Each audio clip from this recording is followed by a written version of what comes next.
આવે ઘઉં મળે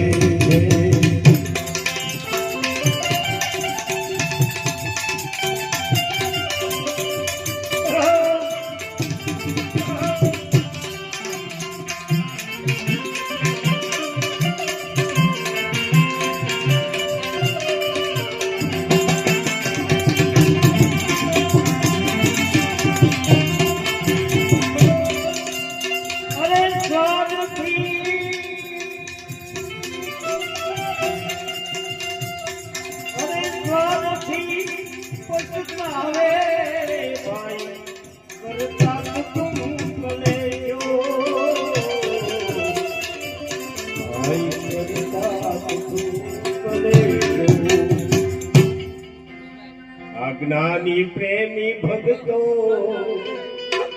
અત્યારે હગા ભાઈ મને ધ્યાતા નહીં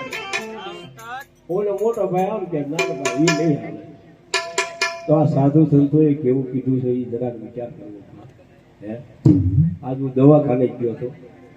બોલે અમુક બેન ઉપડે નહીં મારા બાપ જોડી નાખીને દવાખાને લઈ જાય બોલો તો ઓછો પાણીપુરી ખાધી હોય હે નકરા પાણીપુરી બબલા જ ખાવા મારા બાપ પછી હકીકત હો આજ મારા ઘરના દવાખાને લઈ ગયો હતો જોડીમાં નો હમાય મારા બાપિયામાં બોલે આ 108 માં કેમ નાખવા બોલો તો આ બધો વિચાર કરો મારા બાપા આ આપણને મનુષ્ય અવતાર મળ્યો હે તો કાંઈ જીવી લેવું આ દવાખાને નાખવા એના કરતા રૂપિયા કેમ ઉડાડો છે આમાં કોઈ જી કાંઈ તકલીફ આવે કેજો હું બેઠો હા નો આવે કારણ કે સાધુ સંતો બેઠા હોય વડીલો બેઠા હોય હે આ તમે અર્થે નાખો છો કોઈ છે એટલે નો સમજ્યા એટલે જ આ એક કડીમાં ભજનમાં કહેજો સ્વાર્થથી પસ્તાય જે સ્વાર્થ હોય ને એ માણસ પસ્તા આ તો હારી બહુ ભૂલ થઈ ગઈ કરતા કુટુંબ કલેશું કરતા કુટુંબ કલેશું મારે તમારે જો ભાઈ આપણે માડી ઉયા છે ભજન રાખવા એટલે આ ભાઈ ભજન છે આ કોઈ વ્યવહારમાં કોઈ ઊભા નહીં થાય આપણે કેલો કરો પણ જૂની શાળા જેવું હોય યાદ સંતવાણી થાય એટલે કે છે કે કરતા કુટુંબ કલેશો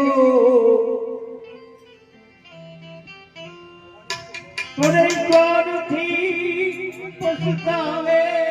ભાઈ કરતા કુટુંબ કલેશો આજ્ઞાની પ્રેમી ભક્તો ઓ આજ્ઞાની પ્રેમી ભક્તો સૌ ઘણી મળી રહે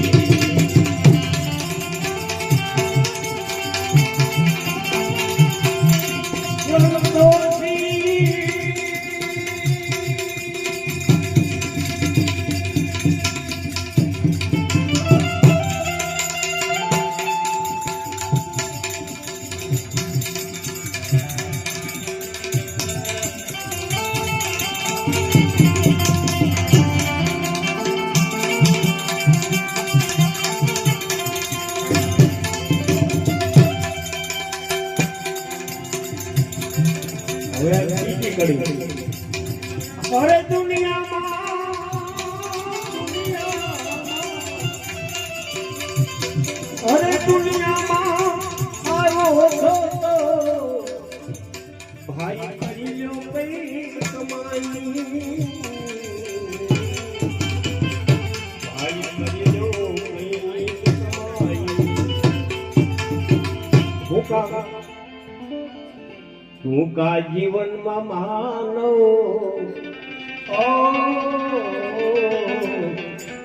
આ ટૂંકા જીવનમાં માનો તું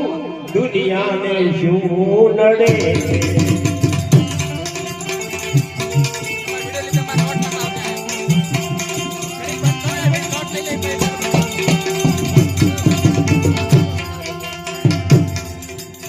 કયા નવ ટળે